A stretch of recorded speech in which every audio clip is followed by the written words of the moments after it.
खाने में सिर्फ लाल मिर्च खिलाने वाली देवरानी। दोपहर का समय है। कॉलेज की कैंटीन में काफी भीड़ है। रिया अपने दो बेस्ट फ्रेंड पूजा और नेहा और अपने बॉयफ्रेंड राहुल के साथ एक टेबल पर बैठी है। टेबल पर कोल्ड ड्रिंक और खाने का सामान रखा है। रिया के हाथ में एक बड़ा सा स्पाइसी आलू टिक्की बर्गर है।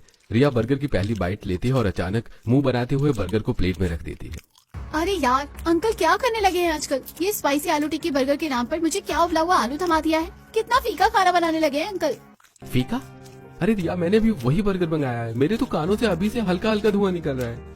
ओहो राहुल, तुम्हें नहीं समझते, रुको मैं बताती हूँ। रिया झुंझलाते हुए अपनी जगह से कैंटीन वाले अंकल को आवाज लगाती है। अंकल अंकल अंकल जी, ये कैसा बर्गर दिया है? मैंने आपको स्पेशल ऑर्डर देकर कहा था कि मुझे एक्स्ट्रा स्पाइसी चीज बर्गर चाहिए। आप मुझे देखते ही समझ जाया करो, मुझे ये बच्चों वाला फीका खाना बिल्कुल भी पसंद नहीं है। कैंटीन वाले अंकल मुस्कुराते हुए अपने काउंटर से बाहर आते हैं और रिया की टेबल के पास आकर खड़े होकर कहते हैं, अरे बेटा रिया, तू तो तीखे की मशीन है भाई। तेरे लिए तो मैंने अलग से हरी मिर्च कूट कर डाली थी आलू टिक्की में, फिर भी तुझे आलू टिक्की फीकी लग रही है। ओहो अंकल, आपको लाल मिर्च डालनी चाहिए थी। हरी मिर्च भला तीखी होती है क्या? अच्छा रुक, मैं 1 मिनट में आता हूँ।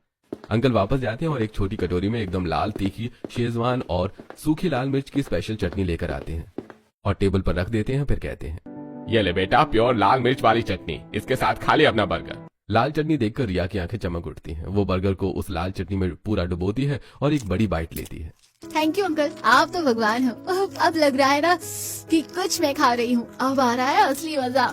भाई रिया, तेरा सिस्टम हमें आज तक समझ नहीं आया। तू इंसान है या आग उगलने वाला ड्रैगन? तू इतनी मिर्च कैसे खा लेती है? नेहा जल्दी से पानी का घूंट पीती है और रिया को घूरती है। कसम से, अगर मैं तेरी इस लाल चटनी का एक भी चम्मच खा लूँ ना, तो मेरे तो सीने में ऐसा ज्वालामुखी फटेगा कि मैं सीधा अस्पताल में मिलूंगी। मेरी तो सोचकर ही रूह कांप रही है।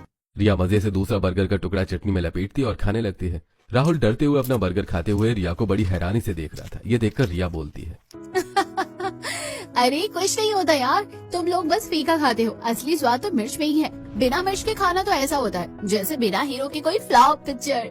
कैंटीन में नाश्ता करने के बाद सभी अपने अपने घर चले जाते हैं।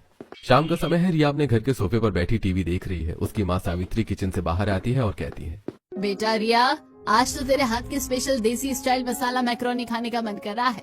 तू मैक्रोनी बहुत अच्छी बनाती है, बिल्कुल बाहर रेस्टोरेंट जैसी। जा जरा मैक्रोनी बना दे हमारे लिए। रिया उत्साह से उछलकर खड़ी हो जाती है। अरे बताओ मम्मी, ये भी कोई कहने वाली बात है? आपकी फरमाइश तो मेरे लिए ऑर्डर है। मैं अभी 15 मिनट में ऐसी मैक्रोनी लाती हूँ कि आप उंगलियां चाटती रह जाओगी। रिया किचन में जाती है। तभी रमेश सावित्री से कहता है, अरे देखते ही देखते हमारी बेटी कब बड़ी हो गई, हमें पता ही नहीं चला। हाँ जी, अब तो मुझे भी इसकी शादी की फिक्र लगी है। उधर रिया गैस ऑन करती है। एक तरफ पैन में मैक्रोनी उबाल रही है। रिया चॉपिंग बोर्ड पर प्याज और टमाटर काटती है। फिर वो फ्रिज से मुट्ठी भरकर तीखी हरी मिर्च और डिब्बे से ढेर सारी सूखी लाल मिर्च निकालती है और अपने आप से कहती है, थोड़ा सा प्याज और अब ढेर सारी मिर्ची, मैक्रोनी का मजा ही आ जाएगा आज तो। रिया चाकू से खटाखट सारी मिर्च काटती है और पैन में तड़का लगाती है। जैसे लाल मिर्च गर्म तेल में गिरती है, किचन में एक भयंकर मसालेदार धुआं उठने लगता है। उसके बावजूद रिया एक बड़ा चम्मच भरकर कश्मीरी और तीखी लाल मिर्च का पाउडर भी ऊपर से डाल देती है और मैक्रोनी को टॉस करती है।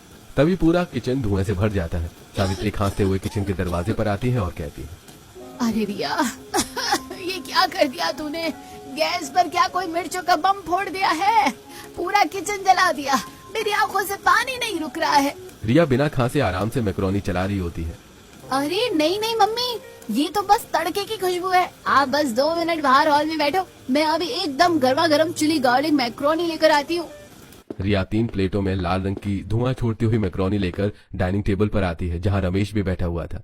रिया डाइनिंग टेबल पर मैक्रोनी के प्लेट्स रखती है। तभी रमेश मैक्रोनी का कलर देखकर कहता है, अरे बेटे, खुशबू तो बहुत तीखी आ रही है। अरे पापा, आप खाकर तो देखिए, बहुत अच्छी बनी है। जैसे सावित्री और रमेश मैक्रोनी की पहली बाइट लेते हैं, दोनों का चेहरा लाल हो जाता है। उनके कानों से मानो धुआं निकलने लगता है और वो तुरंत पानी के गिलास की तरफ लपकते हैं। पानी पीते हुए रमेश कहता है, हे भगवान, तू क्या कर रही है? अरे भाई, इतनी मिर्च वाला खाना खिला के हमें मारेगी क्या? ये मैक्रोनी है या तेजाब? हे भगवान, मेरा तो पूरा गला जल गया। बेटा थोड़ा सुधर जा, कम तीखा खाना खाया कर। आगे चलकर किसी के घर पर जाएगी तो वहाँ क्या सबको ऐसे ही रुलाएगी?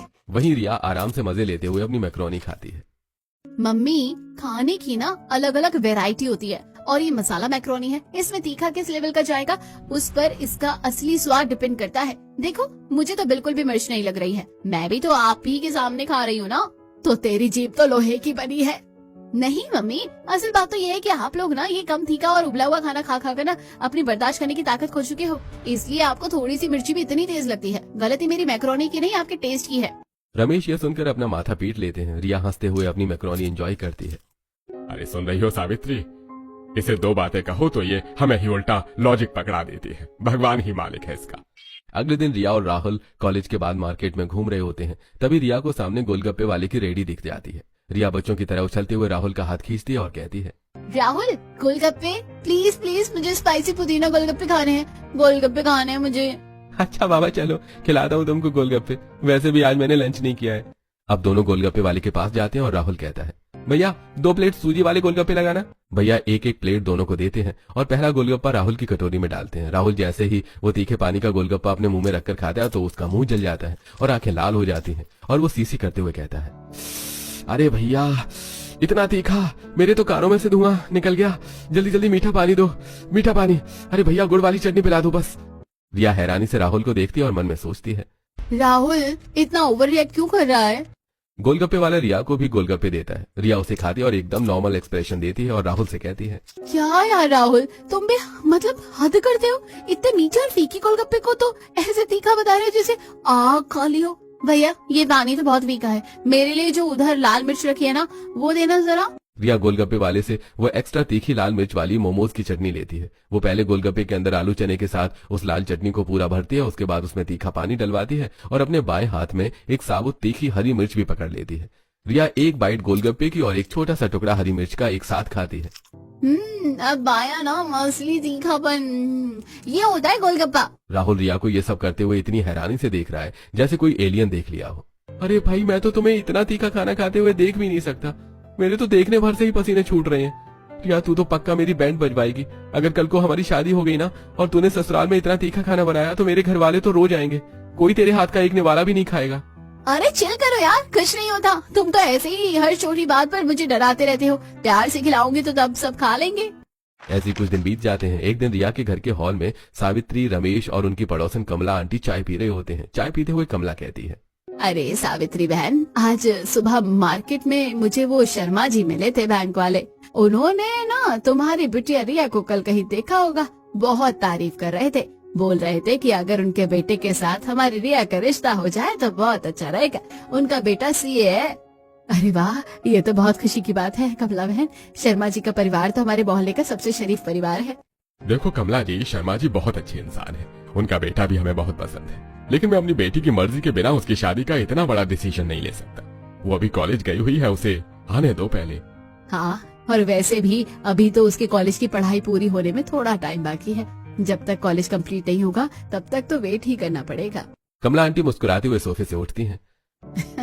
हाँ हाँ रमेश भाई साहब, कोई बात नहीं। शर्मा जी को भी कोई जल्दबाजी नहीं है। आप आराम से घर में पूछो, हो जाने दो बिटिया का कॉलेज। चलिए मैं चलती हूँ। शाम को रिया कॉलेज से वापस आती है और फ्रेश होकर सोफे पर बैठती है। रमेश और सावित्री उसके पास आकर बैठते हैं। तभी रमेश कहता है, बेटा रिया, आज कमला आंटी आई थी तेरे लिए शर्मा जी के बेटे का रिश्ता लेकर। वही लड़का बहुत अच्छा है, हम सोच रहे थे कि। रिया अचानक रमेश की बात काट देती है और थोड़ा मुंह बनाते हुए कहती है, पापा मम्मी, मुझे शर्मा जी के बेटे से शादी नहीं करनी। मैं बहुत दिनों से आपको कुछ बताना चाहती थी लेकिन हिम्मत नहीं हो रही थी। क्या बात है बेटा, तूने तो हमें डरा ही दिया। मम्मी पापा, मैं एक लड़के से प्यार करती हूँ, उसका नाम राहुल है। वो मेरी कॉलेज में ही है।